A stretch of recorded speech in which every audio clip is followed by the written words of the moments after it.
Hey everybody, welcome to my channel, and it's again budgeting time for the month of March. So I already have started some of my budget here. Okay, let me just go through it. Saan na yung aking ball pen?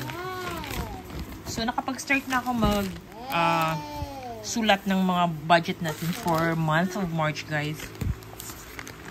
So here it is now. So ayan yung ating calendar.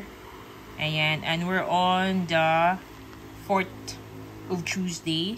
So here muna tayo. So on this side is our cash inflow.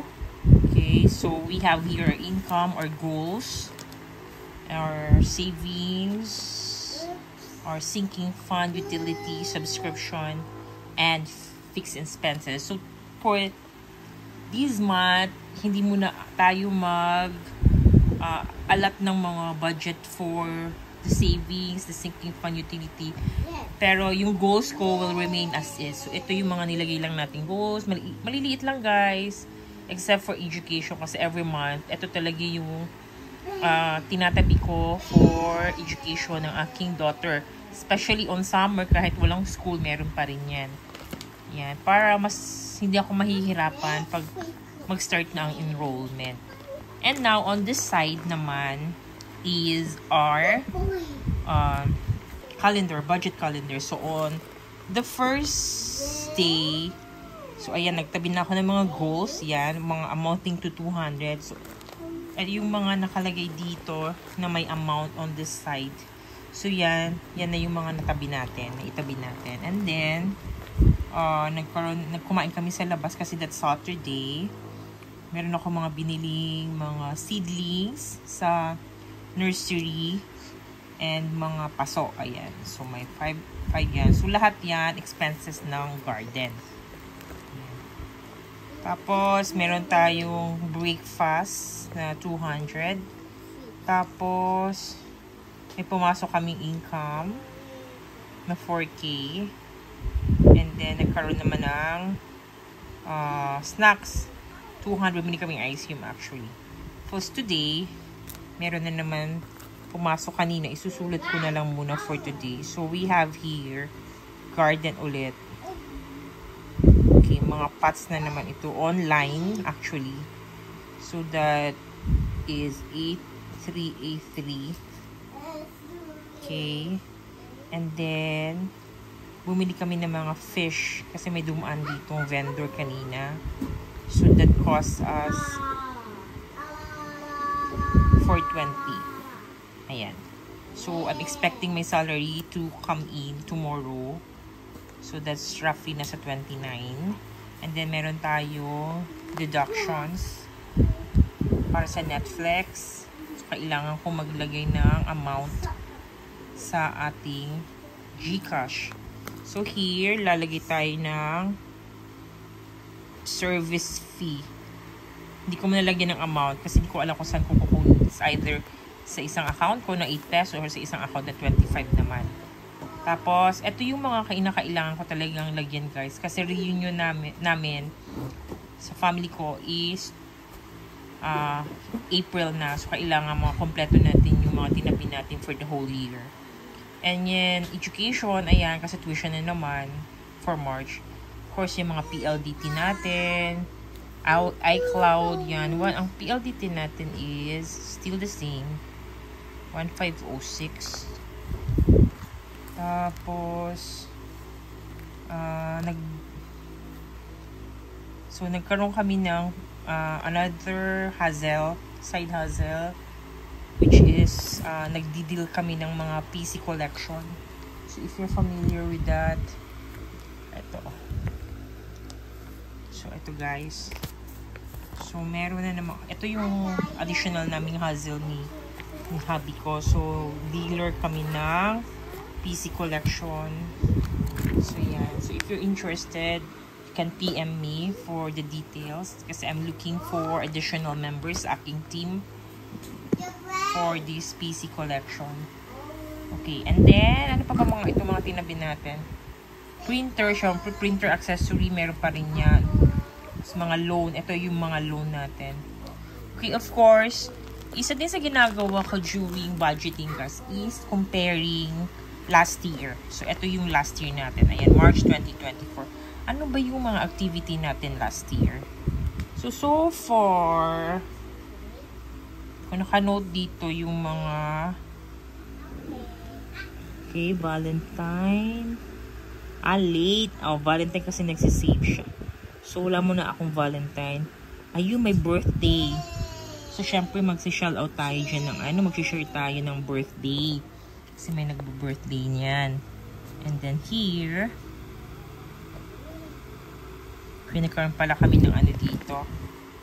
Parang may nagrenta ng aming van. So, yan, wala yan. Rewards, wala. Nothing. Dalawa ba? Meron pa rin dito, one rental.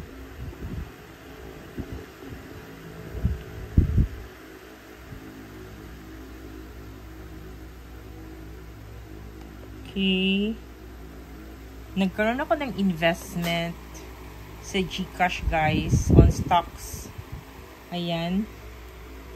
That's 10.52. I don't know how much it is now, right now.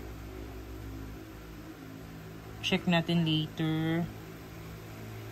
Tapos, so far yan yon. Ito yung isa birthday ng aking in-law. So, kailangan ko siyang isulat para hindi ko siya makalimutan dito. So, we're gonna write here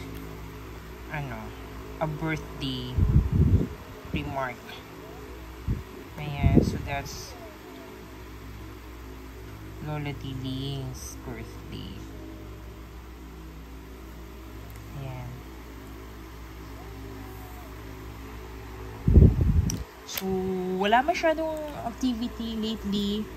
So, wala ako masyadong nilagay na mga funds. Check natin kung how much na yung ating reunion funds. Okay, wait, check natin. Alright guys, pakita ko lang sa iyo yung, di ba nagkaroon ako ng funding for printer. So far meron na akong dalawa dito kasi gusto ko siyang gawing 4 for now. Kasi yung printer ko kasi meron siyang 4 na slot for the colors. So, mas better, ready na siya on hand. Kinakailangan ko. Diba?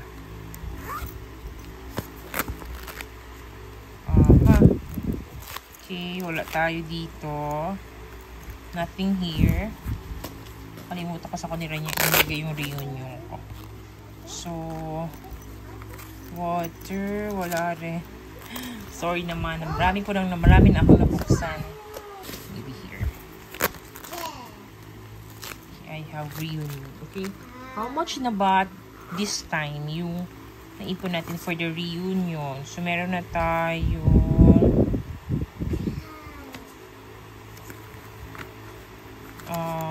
ito. February. So, sa 12 pa ako maglalagay, no? So, meron na tayong 1.5. Actually, mas dinagdagan ko na pala to. Yeah. So, 1.5 na yan. 500 kasi yung registration namin. And we're 3 here sa bahay. So far, okay na ako sa registration.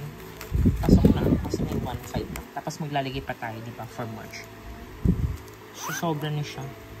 And then, ayan yung Valentine's natin. Wala muna tayong ilalagay today. Ayan.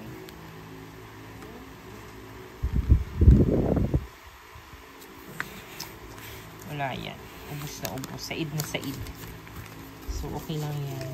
Ayan. Kasi kailangan ko talaga ng cash ngayon, guys. Why? Because my daughter is into therapy.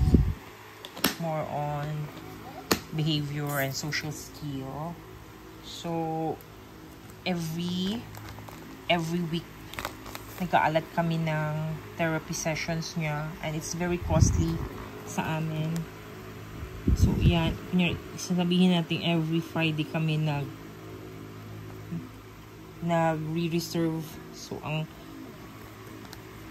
therapy kasi niya is nasa 2 to 40. So, imagine nyo na lang every week yan. Hanggang maging okay siya. Kasi hindi siya normal as other kids. Hindi naman, ano siya kasi, timid kasi siya. Very shy na bata. Mas wala siya masyadong kalaro kasi dito sa house. Kaya, in effect, yung behavior niya yung mas naging affected. Kaya marami talaga kaming mga pinasok na mga side hustle lately. So, ito yung paluwagan na yan. Side hustle ko yan. Itong PC collection din. Ayan. Tapos, meron pa kami yung sa bilyaran. Isang side hustle. So, we actually have three side hustles na mini-maintain namin. Maliliit lang actually. Pero at least makakatulong siya for Sarah. Tsaka sa mga gastusin namin daily. Ayan. Tapos, syempre, we're also saving sa vegetables because we have our own little garden that we're maintaining. In fact, I already been saving seeds na I'm not buying anymore. Dati kasi, I'm buying online seeds.